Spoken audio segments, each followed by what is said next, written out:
конца.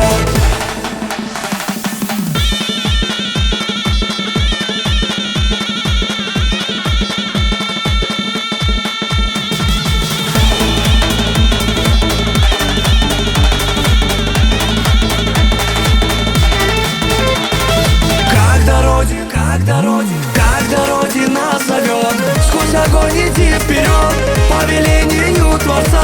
Будь мужчиной до конца, за отчизну и народ. Пусть мечта тебя ведет, сохрани, зовет отца. Будь мужчиной до конца.